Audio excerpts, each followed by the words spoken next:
The ghost in the machine. Many people have heard this term at least one time in their life.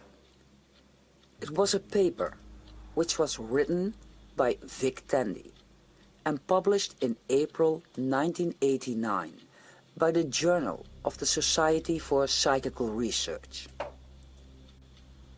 Working alone in the lab one night, Tandy suddenly gained the feeling that he was being watched. He claimed a dark, shadowy figure appeared in the corner of his vision. When Tandy turned to face the shadow figure, it vanished. To many, these shadowy figures are better known as the shadow people. They are being sketched as a malevolent and creepy phenomena and have been reported by witnesses as human-like shape, dark shadows, having ill intentions and standing alongside your bed, watching you. Even these eerie phenomena have been reported for decades. It is not your mind simply playing tricks on you. And there might be a more simpler and scientific explanation for things like ghosts, demonic hauntings, and shadow people. I am your host, Maria Anna van Driel, and you are listening to The Next Truth, where science and myth meet. And this week, I'm speaking with clinical psychologist, Professor Brian Sharpless, about the most creepiest sleep disorders. What treatments are there and how deeply these disorders are woven into the paranormal. Are those things you see in the darkness more than just a shadow?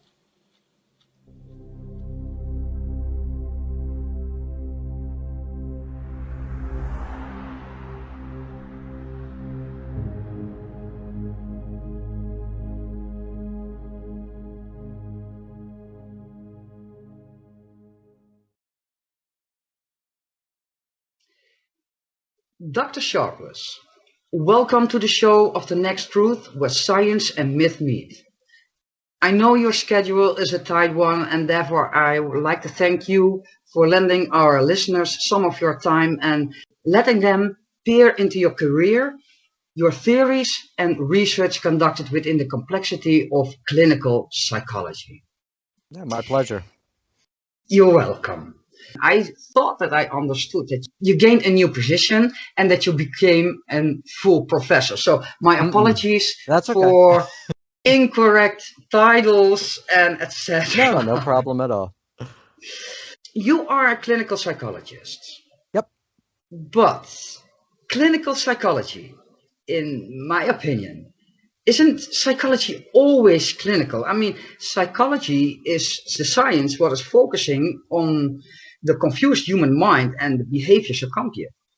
Or am I thinking too narrow here right now? Yeah, so psychology is very broad. There are some people that have argued convincingly we should get rid of the term psychology altogether and move to something like the psychological studies, because the stuff I do would be very different from what a physiological psychologist would do or what a social psychologist would do. So really only a couple subfields of psychology look to really understand mental illness, how it is created and how it is sort of treated. So I'm in sort of a narrower subfield of psychology. What inspired you to step into this corner of science and trying to unravel the confused human mind? Yeah, I mean, if you go back to my high school yearbook, I actually wrote that I wanted to be a clinical psychologist back then. I've always been fascinated by other people. And, you know, when you're interviewing graduate students, you'll oftentimes ask them, why do you get into psychology? And I think the most common answer is because I want to help people. That's partially true for me, but if I'm being honest with myself, I find people really fascinating and, you know, really remarkable. If you're doing your job right as a clinical psychologist, you should never be bored. because every single person you meet is different, has their own unique way of viewing the world, and trying to unravel that and figure out how that works into how they are doing well and how they're doing not so well. You know, you could easily spend several lifetimes doing this and not figure it all out. You say you're not getting bored in your profession. What is one of those? Because when I think of psychology and clinical psychology, I think of creepy psychiatrist and asking very annoying questions that you have to lay on a sofa. You know, the traditional idea of psychology and psychiatry. But I assume that in 2020, this is completely different from what we think of psychology. How does psychology today looks like? Well, I think there you can still get classical psychoanalysis, which was the original form of psychotherapy that Sigmund Freud developed, and you can still get that today. But, you know, there's a lot more variety. So most psychologists today do not use a couch. They sit face to face. They have a conversation like we're doing. You know, if you watch Woody Allen movies or The Sopranos, you get a very skewed view of how psychotherapy really is. And in a lot of ways, it doesn't really represent what we do today. There's also the myth that therapy always takes years and years. There are treatments today that are one session. There are treatments today that might take place in 6 to 24 sessions. So yeah, there's a lot of range. There's still long-term intensive treatments, and for some problems you would need a long-term approach, like people that suffer from what we call personality disorders, which is really the technical name for people that just have strange ways of dealing with other people and themselves that reliably get themselves into trouble. So these are core aspects of how they behave with other people and themselves. So that can take some more time to work with than, say, someone has a spider phobia. You could knock that out in about one session. That is one of my phobias, spiders. Okay, yeah. Those animals creep me out. I'm screaming and running out of the house and leave everything behind. I don't care. Spider, creepy. Well, in about 3 hours in one session, we could help you around that. You can help me from my spider phobia. Okay, well, that is highly interesting because, okay, when I see a spider, I don't function anymore. But how do you treat someone with, for instance, spider phobia? Because you say three sessions and then you are done. We could do one session, just a long session of 3 hours. What you do is systematically get the person to face their fear. So you would start out, if you were my patient, and I know you're not, we might start out initially just bringing in several types of spiders into the therapy session. You would be in there. They would all be safely behind in jars or something. And you would actually, first off, come closer to the spider, and it's kept away from you, so it's not just running about. And wait until your anxiety starts to pass. So your anxiety, we all think anxiety lasts forever, but that's usually because we run away from what we're afraid of. Yes. If you stay close to what you're afraid of, a habituation curve is what we call it happens, where your fear sort of rises and rises, then it plateaus, and then it slowly goes down. So then we would have you slowly become more connected to the spider, shall we say. So, okay. You mean picking that thing up or not at first. Out of the jar? Initially, you would watch me do that. You would do. Okay, that is the moment that I will scream and I run out of your office. Okay. Because that is not a very good thing. But pretty much with anything that causes you anxiety, one of the main treatments, it's not the only treatment, is really what we call exposure therapy. So you expose yourself in a safe way to the feared situation, and you don't avoid it. And again, it's done safely, so we don't just throw a bucket of spiders on your head. That's not okay. No, don't do that. Yeah. Don't do that. That is so it's more very terrible for everything that and everyone that is around me. That is very terrible. But believe it or not, phobias are probably the simplest disorders to treat, and you know, you can do a lot of different phobias. With flying phobias, snake phobias, they're relatively simple. When you get into more complex things like narcissistic personality disorder, which is one of the the disorders I specialize in treating in my own practice. Yes. It's a bit more complicated of a treatment and takes longer. But simple things like insomnia, you could treat chronic long-term insomnia in about 9 sessions, which if you think about it, that's a little over 2 months. You could really help someone that has really bad insomnia. Post-traumatic stress disorder is another 9-session treatment. So someone who's physically assaulted or raped, having a lot of the symptoms go along with that in terms of being really frightened of their environment, maybe not wanting to go in certain situations. There are really effective brief treatments for these things. And it's a shame that more people don't know about that, because I think a lot of people out there suffering for things that could be treated relatively quickly and efficiently and cheaply. If you think about how much it costs to stay on medication for a decade, compare that to how much it would cost for 9 sessions of therapy. It's really no comparison. So what you are saying is you are reprogramming the mind. That's one way of putting it. You're sort of, it depends on the therapy that you're doing and the problem. So I don't like to think in terms of just reprogramming like we're computers, because I think we're more complicated than that. But in a sense, you're learning new things to overshadow the old things that you're doing, if that makes sense. So it's a lot of new learning. It's complicated to describe in a podcast, but yeah. Yeah, it sounds really complicated. And that was also one of the moments that I experienced when researching your work for the interview, The Next Truth editions of March 2019. And I scrolled through your website, and their terms can be read like psychopathology, psychodynamic, psychotherapy. What is this? I cannot even pronounce these. Yeah, well, psychopathology is the science of mental disorders. So I do a lot of my research primarily on learning basic scientific knowledge about relatively understudied psychological disorders. So I spend a lot of time right now working with sleep disorders, and some of the ones that aren't given as much attention as insomnia, sleep apnea, and things like that. Psychodynamic therapy is the contemporary version of therapy that started with Sigmund Freud. So there are 3 main schools of psychotherapy today. One is based on sort of behaviorism and cognitive cognitive therapy. The other is psychodynamic, which is the oldest. And again, it's shifted a lot in the past 100 years. So Freud's original psychoanalysis in 1900 looks very different than today. What we do, it's again, we see face to face.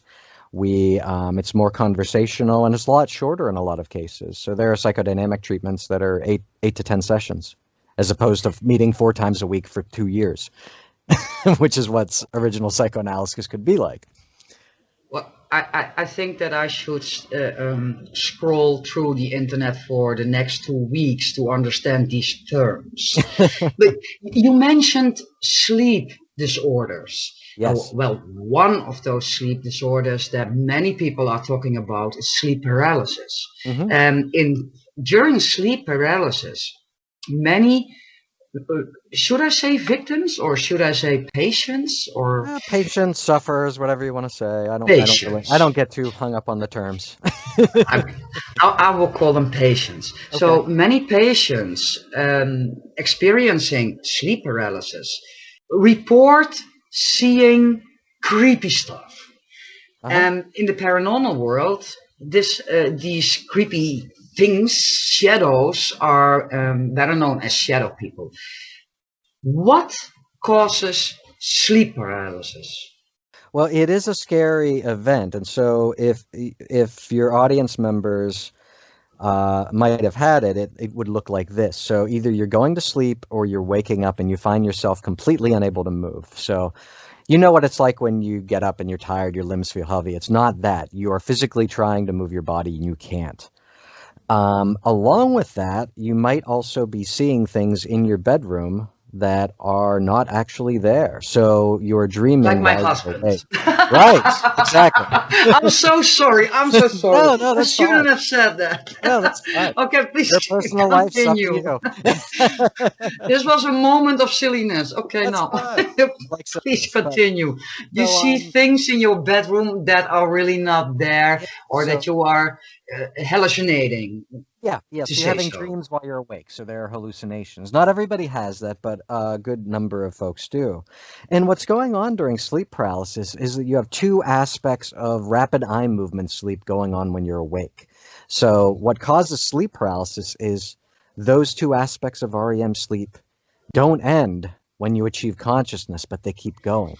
So during REM sleep, rapid eye movement sleep, we're paralyzed, so we don't act out our dreams because that would be very Mm, dangerous. Fall out of yes. bed, we could hurt somebody, and it's our brainstem that actually paralyzes us and inhibits our motor neurons. The Yes. other aspect of REM sleep is in the name, rapid eye movement. So during REM sleep, you're normally asleep, but your eyes are darting about, like you're looking all over the place, and you're Mm, dreaming. So during yeah. REM sleep, that's the sleep stage you're most likely to dream in. So you have those two aspects going on while you are lying in bed, while your eyes are oftentimes open and you're aware of your surroundings, and then you're hallucinating and paralyzed. So it's a very scary event for most people. I just did a study with some colleagues in Czech Republic, and we looked at those relatively rare group of people that find it pleasant. Some people actually enjoy it, and those people don't tend to see the malevolent figures, the evil demons and the shadow people. They have the experience of flying or sort of what some people might call astral projection, where they Yes. can actually sort of see their bodies from the outside. They hallucinate that they're on their ceiling floating around, and that can be fun for some people. Oh, But that is also known as out of body experiences, I yeah, believe. yeah. Autoscopy is the term for seeing yourself from outside yourself. And you hear out Yeah. of body experiences in a lot of different um, disorders. You can sometimes have that happen when people are in the wake of a trauma, for instance. Hmm. But for the majority of people, it's not fun. It's a scary experience. So when we dream, usually only about 30% of dreams are nightmares. So Yeah. relatively low percentage. But during sleep paralysis, somewhere in the range of 80 to 90% of the hallucinations are scary. Now, why do people see these creepy things? I mean, why not a pink fluffy unicorn, for instance? Yeah, that's a great question. I think, and we're still trying to figure these things out, but there seems to be a sort of a pattern to how these hallucinations happen. So when someone wakes up in the middle of sleep paralysis, they rarely just automatically start seeing something. If you talk to the people, they sense something's in the room with them. Like if you're walking down a dark street in Berlin, and Mm, you feel that eyes are on you, you feel a yes. bit uncomfortable, and then what we Yes. think happens is your brain tries to make sense of this uncanny feeling. So then you stop just sensing something and you see something. And this seems to be influenced by not just personal psychology, but also culture. So different cultures tend to see different beings during sleep paralysis. So then, after you see something, it might move to making physical contact with the entity. And this is where you get a lot of the classic symptoms that go back to ancient Greece and Rome, where you feel something is on your chest. You feel Yes. pressure on your chest. You feel like you're being strangled. And that figure can vary. So back in ancient Greece, the term for what we would now call sleep paralysis was Pan-Ephialtes, which meant the god Pan was on top of you. Oh, Ephialtes means something like a tidal wave. So you feel like you're being pressed down by the god Pan. In ancient Rome, you might be visited by an incubus or a succubus. So that was these, something that was in my mind. Yeah, the incubus and the succubus, and not yeah. pen. Yes. hmm Yeah, so in ancient Rome, you might see those, and there were incubi and succubi, quote unquote, sightings all throughout the Middle Ages and the early Enlightenment, where Catholicism held sway. Yes. So incubi and succubi not only would strangle you, they would sexually assault you, And in fact, there is a strong sexual component to some people's experiences of sleep paralysis. They feel they're being, clothes are being torn off, or they're being raped. And if you think about sort of modern day alien abduction tales, the ones that Yes. people report at Mm. night will also have a sexual component. And it's not a fun sexual component. They feel they might be being probed or conducted. They might be having sperm or eggs extracted from their genitals, and really scary stuff. But if you listen closely to those narratives, they are fairly consistent. I would go so far as to say a lot of them are extremely consistent with sleep paralysis narratives. And there have been a couple studies of people who believe they were abducted by aliens who also report sleep paralysis experiences. So it's pretty interesting. And the cultural elements I find fascinating. So if you were in, for instance, Turkey, you would be visited by the Karabasan, who is called the Dark Presser, and this person would lay on top of you. If you were in Zanzibar, you might be visited by the Popabawa, which is a giant black bat that lays on top of you and also sexually assaults you, but only men. The Okay. Popabawa is supposed to only sexually assault men, and if you don't tell other people that you were assaulted by the Popabawa, he comes back and does it again. So there's almost like you have to do something to get away from the assaults. So So you see, why do you think that in cultures and history, mm, people are telling these stories, these cultural and sometimes even sacred stories yeah, about the incubus, succubus, the other names I cannot yeah, even pronounce them in different countries, which are seemingly caused by sleep paralysis. hmm Why do people tell these stories about a sleep disorder? yeah, that's a really great question. If you think about it, very few things are more mysterious to people than sleep. I can't even imagine what it would be like in a pre-scientific world, to go to sleep and have a dream. How would you even make sense of that? You know, in a Mm. dream, you might be seeing people that are dead. You might be going to far off lands you've never been to. You might be seeing weird creatures. How would you kind of make sense of it? And some people have gone so far as to say that a lot of our sort of mystical and religious beliefs really can be derived from trying to understand sleep experiences. So if normal sleep is so provocative, what would it be like if you woke up and you didn't have a scientific conception of sleep paralysis? All of a Mm. sudden, you're in your room, it looks normal, everything seems the same, except you've got this evil entity there. And this evil entity then does something to it. And it sounds just as real as my voice does to your listeners right now. It looks just as real as whatever your listeners are doing right now, whether they're driving or sitting in a chair. And all it Yes. feels 100% real. How would you make sense of it? So if you don't have a scientific understanding of something, you will use whatever categories you have available to you.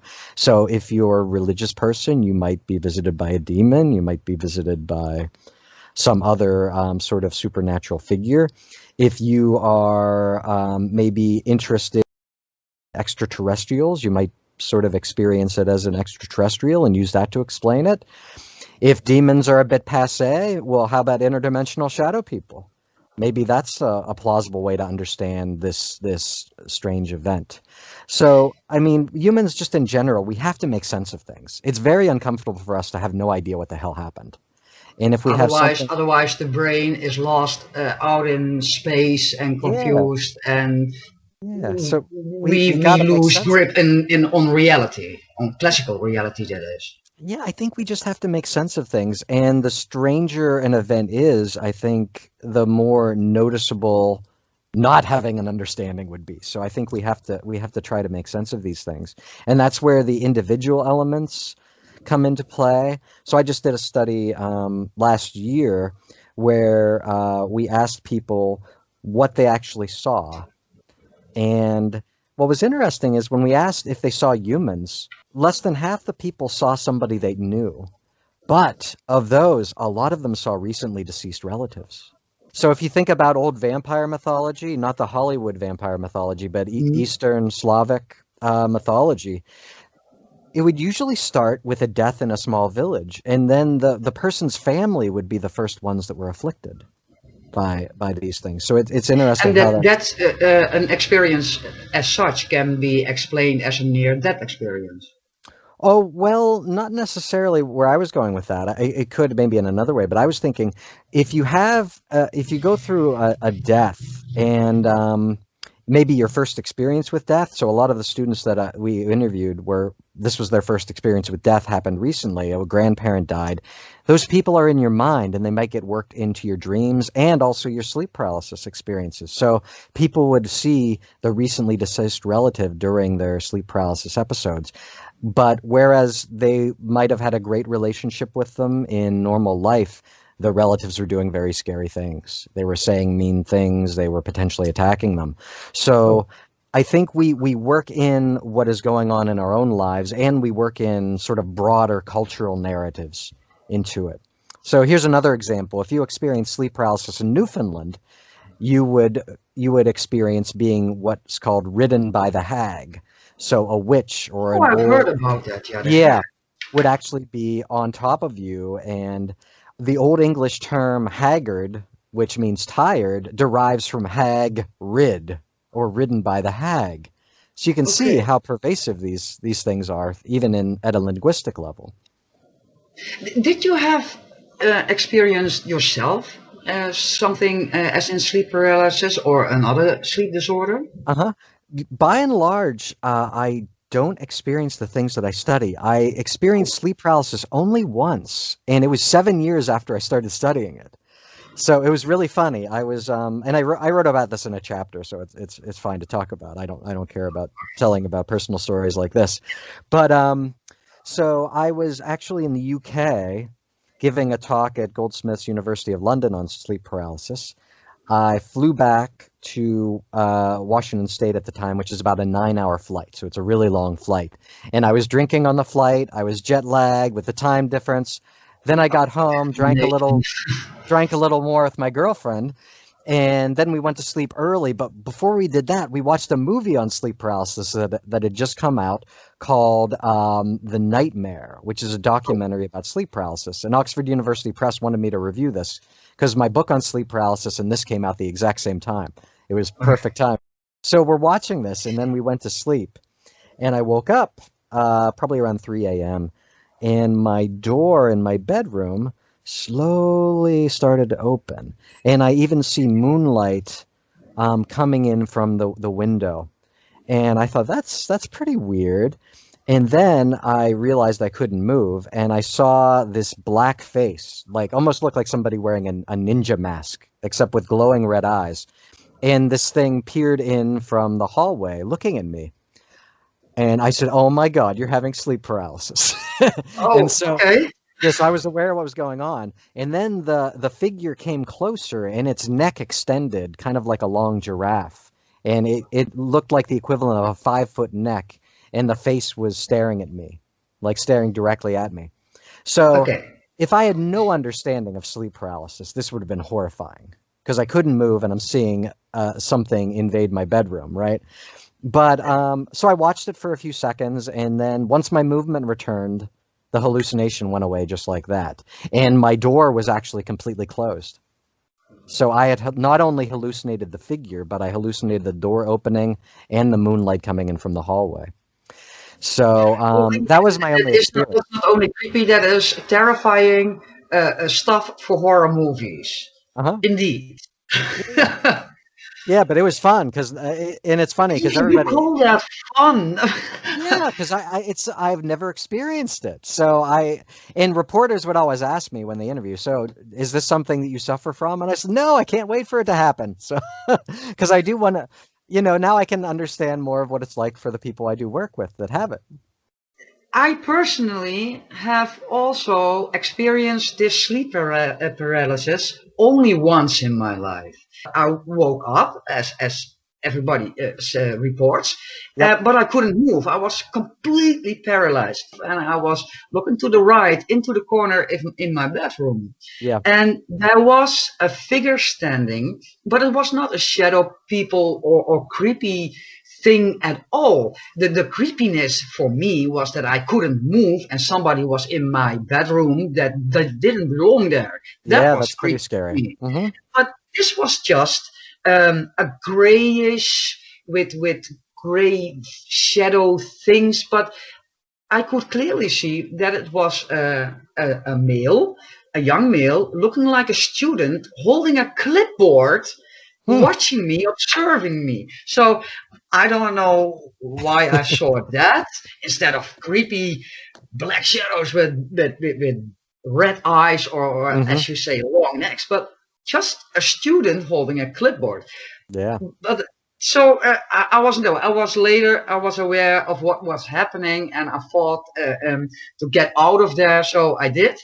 But yeah, I know how terrifying this moment can get. In the moment that you cannot move, and somebody is there that doesn't belong in your home. Yep. And as someone who teaches in university, you know, students can be scary sometimes. Students can be scary sometimes. Shall I cut this out? No. Professor Especially Sharpless. when they want to argue about grades. Again? Especially when they want to argue about grades. No, you don't want to have that. Just accept your grade and that's it. Exactly. To stay into these mysteries of disorders, sleep disorders, the movie Nightmare on Elm Street. Even though this is a perfect movie for spine-chilling moments in Halloween, there is a real Freddy Krueger from in sleep disorders that is similar to this movie, and that is called the Nightmare Death Syndrome. But you corrected me, and it was the sudden expected nocturnal death syndrome. That is a difficult term. Yeah, it's not the problem with all fields, whether it's psychology or psychiatry or anything, we give lots of weighty terms that end up being a mouthful to say. So there is a real medical mystery behind A Nightmare on Elm Street, and Wes Craven was very aware of this, and he read newspaper articles from the New York Times in the 70s that inspired him to develop the tale. So this is what happened. So after the Vietnam War, a bunch of Hmong refugees emigrated to America, and they settled in Orange County, California. Okay, so the Hmong were an indigenous people from Laos, Vietnam, and other countries in that region that were fighting with the Americans. So once the Khmer Rouge took over, they started systematically killing the Hmong, so they escaped. A lot of them were fortunately able to escape. And so they have a very rich cultural and religious tradition, and they found themselves in a country where they couldn't practice those things. So you would do a lot of things like worship your ancestors in particular ways to keep bad spirits away from you. Okay? And spirits could steal your soul, or they could kill you. A particularly bad spirit in their culture is called the Da Cho. And the Da Cho is... it could be loosely translated as fire demon. I've seen it. But it's a malevolent spirit that lives in caverns and dark places. And women would be told explicitly, don't go to certain areas because the Da Cho lives there. And the Da Cho could actually kill you in your sleep. He wouldn't usually kill you the first time. He would sort of come and torment you, and then if you did the right things, if you maybe got your ancestors to help you out, or you might have worn certain amulets, you could protect yourself from the Da Cho. So the Hmong in the U.S. weren't able to really do these things. And so in the mid to late 70s, they started, young, healthy guys, mostly men, started dying suddenly in their sleep. So one of the most famous cases was a man named Lee Dow.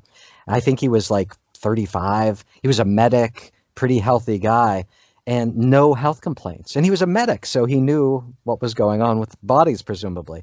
And he just suddenly dies in his sleep. And you see this. It was almost like a little epidemic at the time in the Hmong community that they started dying. And so Western doctors were really baffled. They were trying to understand what is killing these men. And the Hmong community believed that it was actually the Da Cho. So the Da Cho was actually visiting them, and because they couldn't protect themselves by doing these rituals, they were end up dying. So they started doing autopsies, and the initial autopsies didn't really find anything. So there were a lot of theories. Maybe it's an electrical conduction problem in the heart. Maybe it's electrolyte imbalances. And after a lot of years and a lot of theories, they found out that it's due to a rare inherited condition called Brugada syndrome. So sudden unexpected nocturnal death syndrome is what they called it when they were trying to figure out. And after a few years of research, they found out it's an electrical conduction problem in the heart. And it seems to be primarily in Asian men. But people were so afraid of what was going on that they were doing things that were screwing with their sleep. So they were kind of like on the Nightmare on Elm Street. They were drinking coffee so they wouldn't go to sleep. Yes. They would be setting alarms so that would wake them up 20 minutes so they could only sleep for 20 minutes so the dacho couldn't get them. And all these things would screw with their sleep even more. So a lot of them started having hallucinations and sleep paralysis. And so that there's kind of one disorder to another disorder. Yeah, but sleep paralysis can't kill you, but Brugada syndrome can. And well, I can imagine that sudden extreme fear can make somebody's heart stop. Yeah. So when you have that extreme fear during sleep paralysis, I can imagine that there are people who do die during sleep paralysis. Yeah, I'm a little more skeptical about that. Clearly, it will cause a great deal of fear and can cause a physiological response, but you would still need to have something there to trigger. Sleep paralysis itself, I'm not aware of any case of that killing anybody. It's normally just a no more scary than a dream, than a nightmare. You know what I mean? Yeah. So you have this weird mix of sleep disorders and this inherited condition that does seem to be far more prevalent in Asian men. And what's really scary about it is Brugada syndrome. Someone could literally have a cardiac exam and an EKG that day and die that night. The doctor has to really know what they're doing and know what to look for because the signs of it are so subtle in heart scans that doctors really need to think, okay, is it possible this person has Brugada syndrome, to actually check on it? So yeah, Wes Craven, being the brilliant guy that he was, took all these things and put it all together in The Nightmare on Elm Street, and then now we've got that great movie. You are saying that it's mainly with Asian men, but are there other people who can fall victim for a sleep disorder that terrifying, or well, because dying during your sleep from a sleep disorder, that is terrifying. I would drink coffee as well. Right. No, other people beside Asian men can get Brugada syndrome as well, and it's really not a psychological condition. It's a congenital heart electrical conduction problem. But what was going on, people were thinking it was a psychological condition because of the folklore that was going on in the Hmong community and them believing that the person was being killed in their sleep by a demon. So, and then rituals start and beliefs and so it has nothing to do with gender or with age, or that has nothing to do with it. It's more common in men and more common in Asian men, but my guess is that anybody could get it if they have the wrong genetic inheritance. Oh, okay. Yeah, so. I hope I do not have that. Hit that genetic lottery, yeah. Are there any treatments for sleep disorders in general? Oh yeah, lots of them. Like I mentioned that there's some really good treatments for insomnia, and the well-studied sleep disorders. You've got a lot of options in terms of therapy and medication, so psychopharmacology. Even for sleep paralysis, which there's not been a large randomized control trial. There's not a lot of grant money for sleep paralysis, unfortunately, but there are a lot of treatments that can work. So I developed a very brief 5-session treatment for sleep paralysis that's no medications involved, that teaches people how to sleep differently and how to prevent sleep paralysis from happening and to disrupt episodes as they're happening. You also have a number of medical treatments in terms of drugs. So One of the side effects of antidepressants, so normal things like Prozac, Zoloft, the common antidepressants that are given all the time, one of the side effects is they actually suppress REM sleep. So people will report having less dreams when they're on these drugs. So that's a side effect in depression, but you could use that side effect to treat sleep paralysis. So one of the treatments is to give people low doses of antidepressants, so it will suppress the REM activity. One of the But don't we need dreams to process that what is bothering us or what we have experienced that day? Yeah. It doesn't make them all go away. It will just sort of dampen the activity. Yeah. You absolutely need dreams, or you wouldn't be able to consolidate new information and do things like that. But some people would like to have their REM activity lowered.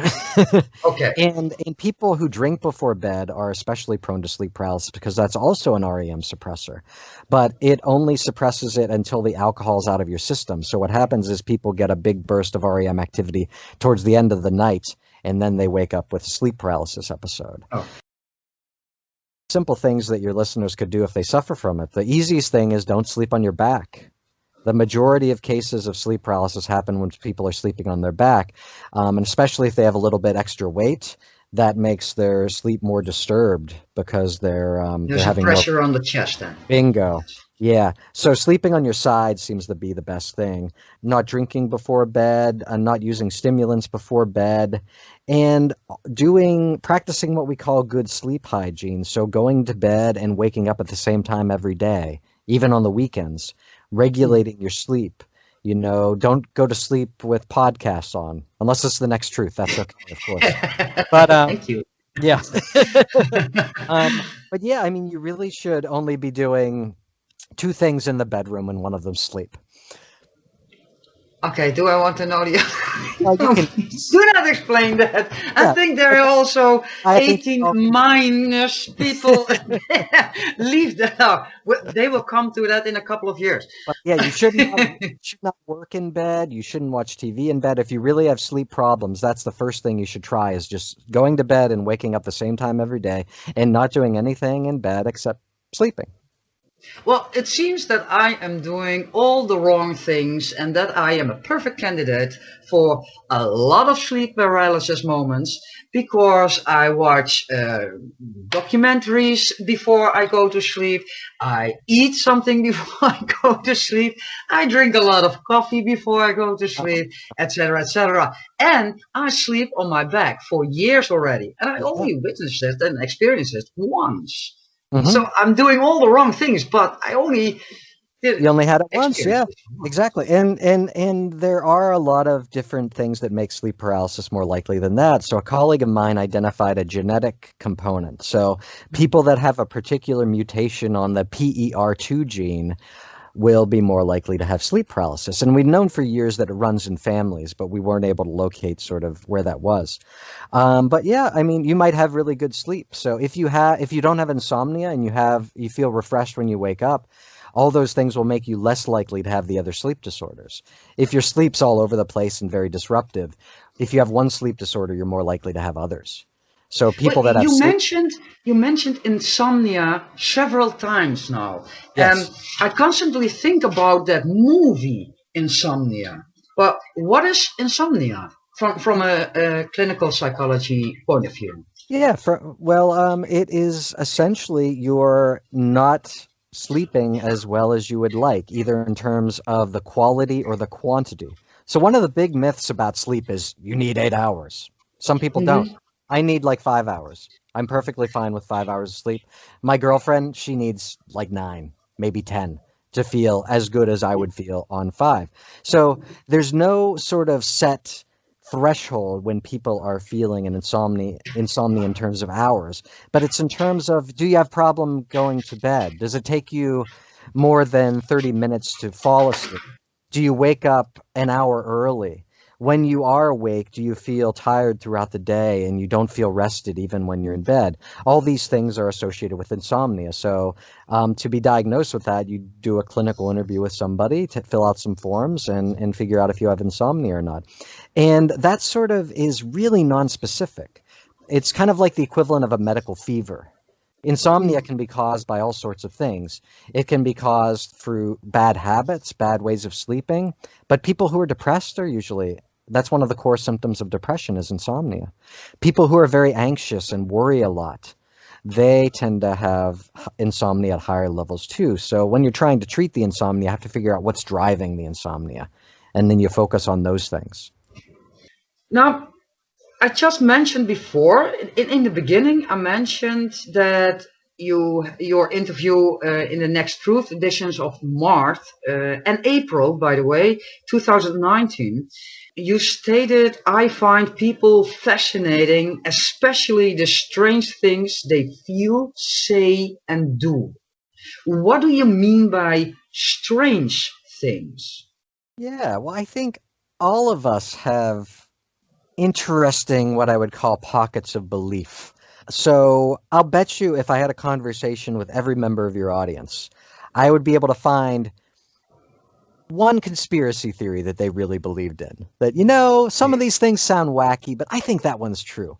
And it's really a myth that people that have that believe in conspiracy theories are crazy, for instance, or people that believe they were abducted by aliens. They're actually no more likely to have major mental health conditions than people that don't believe in aliens.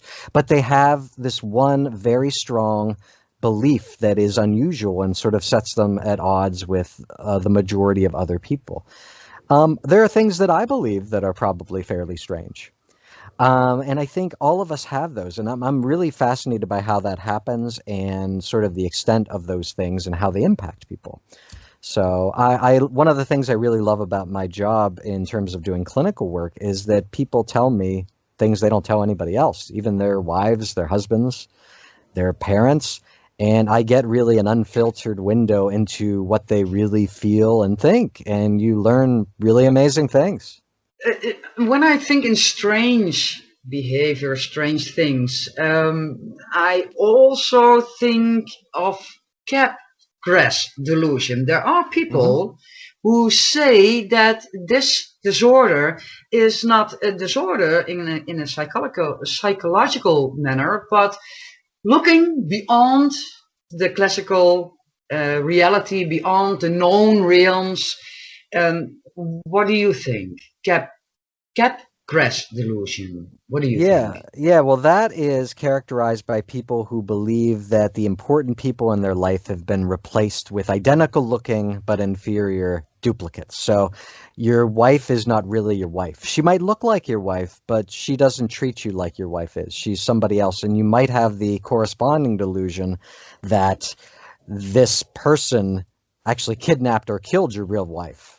So it's there are some people that can get violent, and there are documented cases of people murdering supposed phonies, the fake people. The imposters. The imposters, exactly. But it's very common in people that go through particular types of dementia, believe it or not. So it's not, I've actually seen over 3 cases of it. And people that have dementia with Lewy bodies or Alzheimer's are particularly prone to believing this. And it can be really heartbreaking because not only are they having the memory losses, not only are the people having to take care of them, but the poor patient thinks the person taking care of them isn't really who they are. And so it's really tragic to watch. So, and in people that aren't sort of neurologically compromised in that way can develop it as well. So it's a common feature of people who suffer from psychotic disorders like schizophrenia, where they will firmly believe, my very first patient I ever saw, I didn't realize at the time, but had that syndrome and believed that his sister was not really his sister. So can we see something, a psychological disorder as Capgras delusion as an instant, sudden rising dementia? It usually goes along with it as the dementia sort of progresses, then people would develop the syndrome. You can, if you have lesions in certain parts of your brain, you can develop it more suddenly. So, there are cases of somebody who just all of a sudden will develop Capgras syndrome or a number of other disorders. And it's like, well, what happened? They're not psychotic. They don't have dementia in any way, but it turns out they might have some lesion somewhere. Yeah, so the brain is an amazing thing. Yes, it's a labyrinth. It's a maze of millions of LAs. Yep. But as we are also talking to young people, what is the best advice you can give young people who want to study clinical psychology, psychology, or the history behind all these fascinating delusions and disorders? Best advice. Boy, that's a good one. Be very curious. So don't just read what your professors give you. I think that is an advice every young people want to hear. Yeah, but I mean, a lot of people, if you really want to be good at something, you have to be passionate about it, and you have to go outside of what you have to do and do what you want to do. So they're not going to teach you about Capgras syndrome or sleep paralysis in your abnormal psych course. So if you want to learn about those things, go to the library, get on ResearchGate and look up articles. And if you want to be a clinical psychologist, it's very, very competitive. So make sure your grades are really high, because the top programs get like 400, 500 applications and might take 8 people. Ooh. So it's very, very competitive, and get involved in research. So when you go to university, find a lab that you like, and find a professor that's doing things that you're curious of, and ask them if you can help out. Join their lab and let them get to know you. And by the end of 4 years, you might even have a publication. I've presented and published with my students, and it really helps them to get to graduate school for a competitive process. And, keep your curiosity. Try not to think of it as something you have to do, but think about it as something you want to do. And that goes whether you want to be a good journalist. If you want to be a good journalist, you can't just learn it in the classroom. You have to go put in the legwork. You have to do a lot of reporting. You have to put in the late hours to really get into things. Very late hours, I must say. Yeah. So every discipline's the same. You can't be lazy, and you can't be non-curious. So be open-minded and make a mistake every now and then and learn from it. And have fun with it. Humility is very key. If you start thinking you know a lot about something, you're probably going to get yourself into trouble. Okay, we don't want that. Capgras delusion, cataleptic shocks, sleep paralysis. These disorders are truly fascinating, and some say sleep paralysis is no psychological disorder at all, but dimensional beings like shadow people or extraterrestrials visiting us with ill intentions, and that experiencing Capgras delusion is seen beyond the classical reality. Dr. Sharpless, I want to thank you for the opportunity to talk with you, but I see that the hour is almost over. But before we close out, can you tell us where we can find more information about your books? Because you have written 2 books, I believe. 3, actually. Yeah. 3 already. Oh, that is fantastic. But probably maybe where people can ask you questions if they have questions for you. Yes. Yeah, sure. So I have a website. Just put my name into Google and it'll probably come up, www.briansharpless.com. You can find my books on Oxford. They're all through Oxford University Press, so you can order directly from there or order through Amazon. And there are links on my website to articles that I've done, so you can read some of my articles for free. Sometimes it's hard. You can't put all journal articles up for free or you get hit with copyright infringement, but some you're allowed to. So I'm on ResearchGate. You can find me on Google Scholar, but probably the best place to look would be just my website.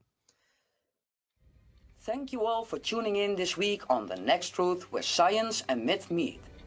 Make sure to visit our website, www.nexttruth.com. That is nexttruth, all in one word.com. And let us know what you think about our podcast. While you're at it, if you found value in this show, we would appreciate a rating on our website in the section The Next Truth Podcasts. Or if you would simply tell a friend about the show, that would help us too. I am Maria Anna van Driel with The Next Truth. Be sure to tune in next week for our next episode.